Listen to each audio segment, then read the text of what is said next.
So yun mga idol, sa mapagpalang araw po sa ating lahat, o pagpalang gabi.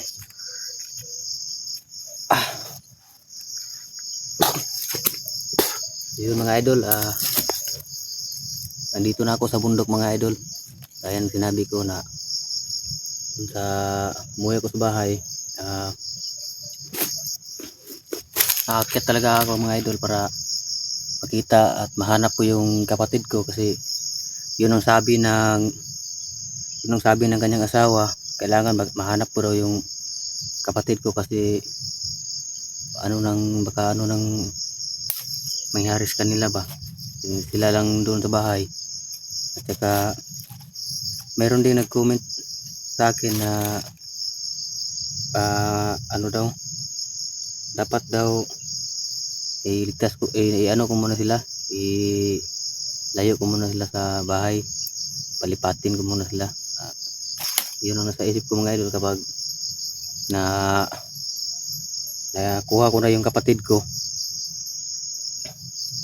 maghahanap ako ng malilipatan lang mga idol. Sa ngayon, naisipti ko muna yung pamilya ng kapatid ko sa isang lugar na hindi ko binidyohan.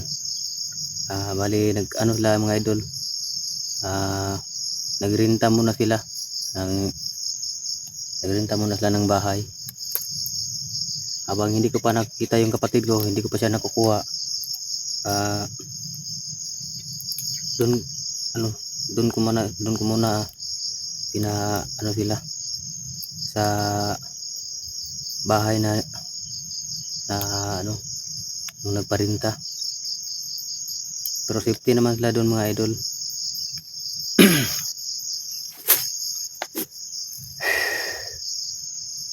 Problema lang yung mga idol, nung lipatan ng bahay, yung nirintahan nila, wala pang tawag dito, kasi yung bahay na yun pinapaupahan bawat buwan 1,000. Kaya yung sinabi ko sa may-ari na magbabayad ako kapag na ako, meron ng pera. At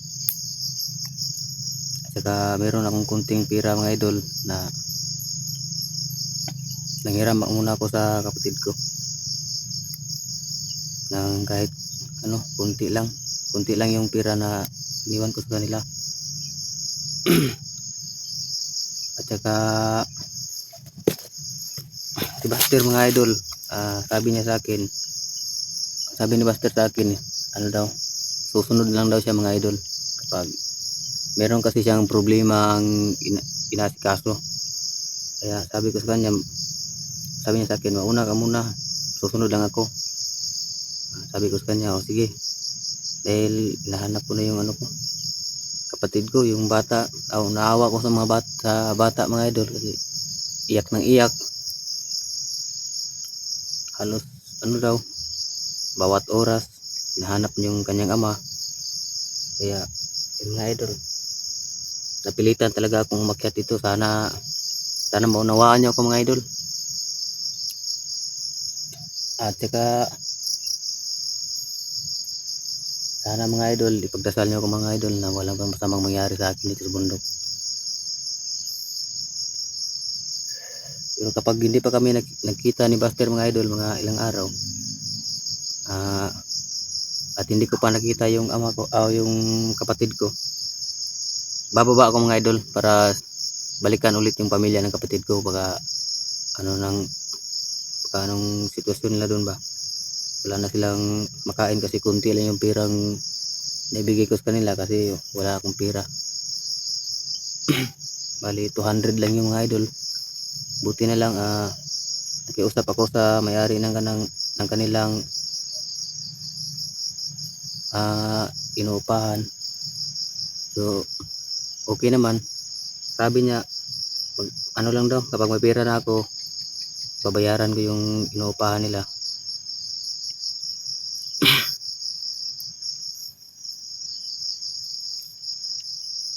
Saka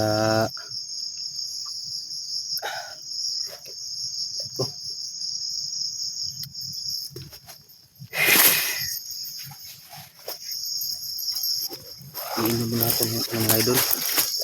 Iinom muna ako ng gamot ko. Yung tambal sa ulcer. Kasi parang kinano yung ano ko. Yung ito. Tuko to.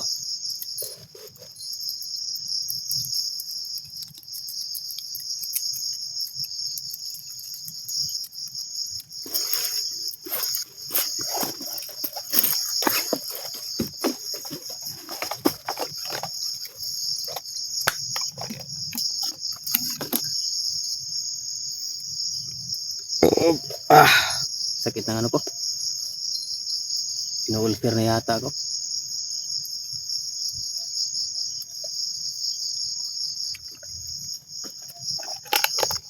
Ah,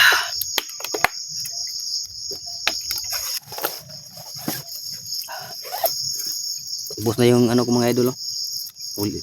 Yun na ang huli ng tabletas na para sa ano ulcer.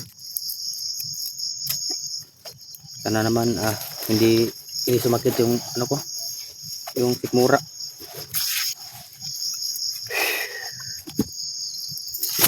Yung mga idol, lakad muna tayo mga idol. Dilim na mga idol.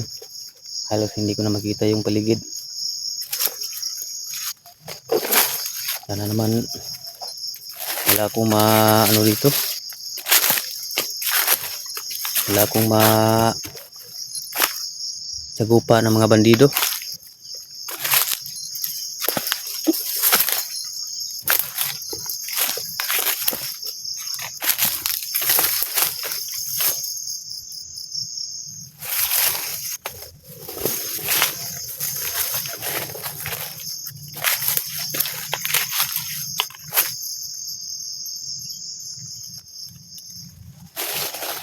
Sana kung mga idol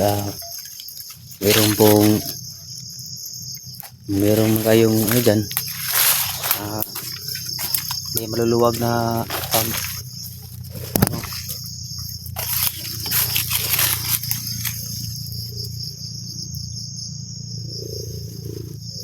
malapit-lapit na ako dito sa ano mga idol, sa may daan.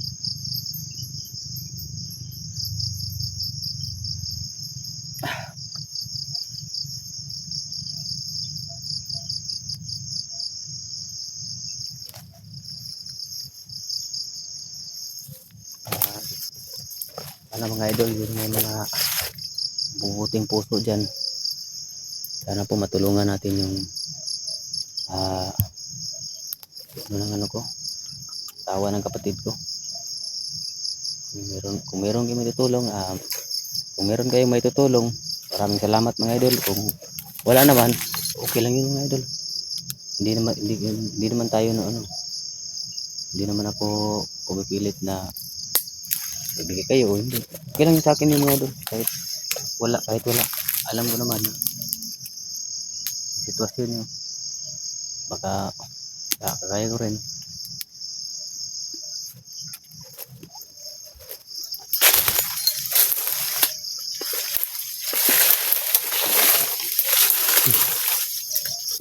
Parang may ano dun mga idol. Oh.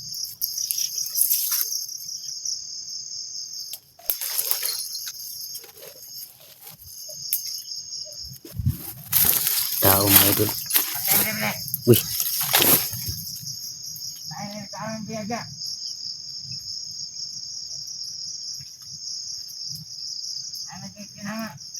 Off ko muna yung light ko mga idol.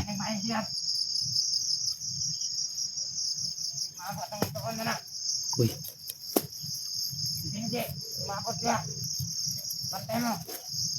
May sinabi siya mga idol na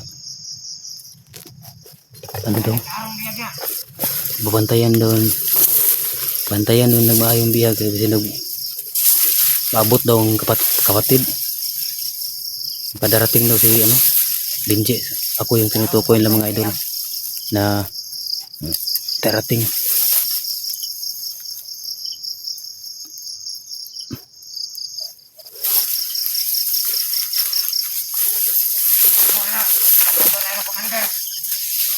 Tayo na. Nakaday sila diri mga idol oh. Dito pala sila nagkukuta. Dito pala yung kuta nila.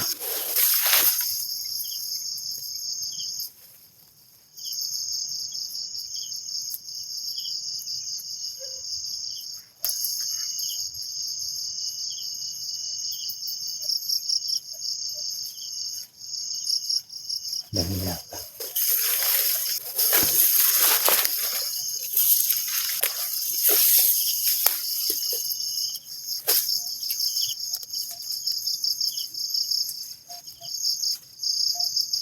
Tapos kami. Gatag mo ba rin?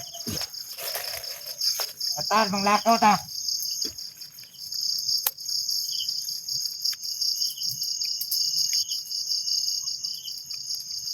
Lang yato. Ano ba rin? Dalan yung biyag sa layo. Dalan yung biyag. Bihag daw mga idol. Ang sabi niya, bihag daw. Di makuha ka na. Kapatid ko. Nandito lang Dalan sa kampo. nandito lang sa paligid yung bihag. Ibig sabihin, nandito lang yung kapatid ko mga idol.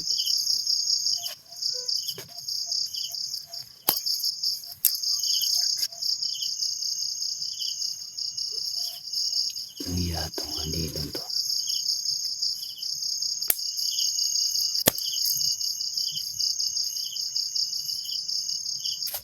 Tarantado.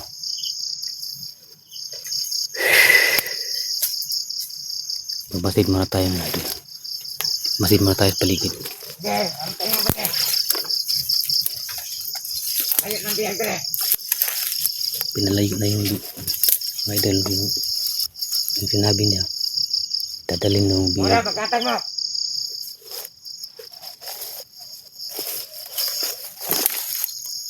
Tayo nagtarang palibot ya.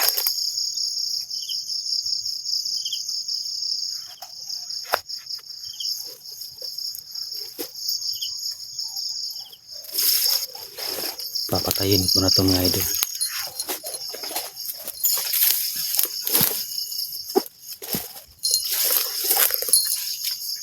Tarantado ka.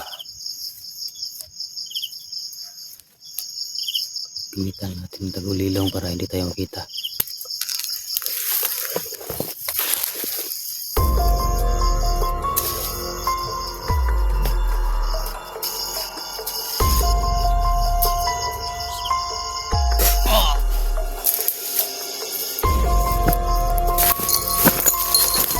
Tapos ang ligayang tarantado ka.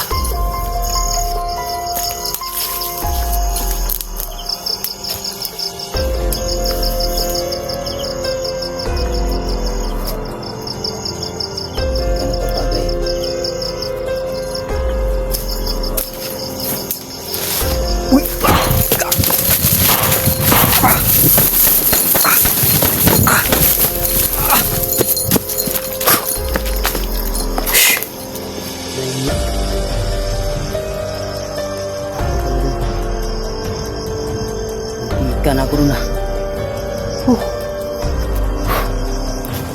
Kasunod mga idol.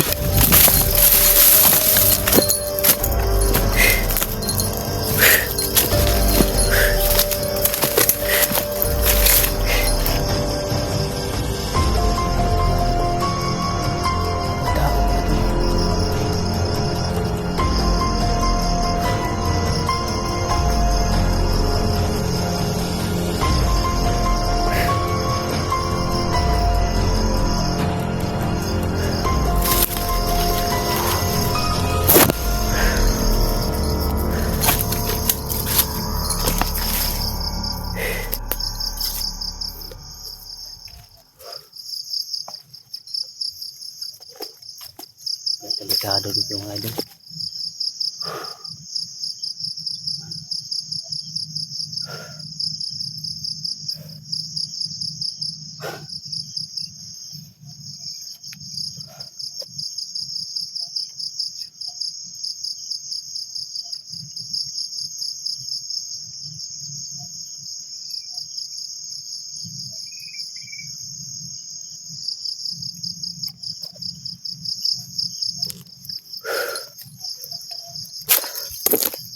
Parang may sumusunod mga idol. Pupukan muna tayo.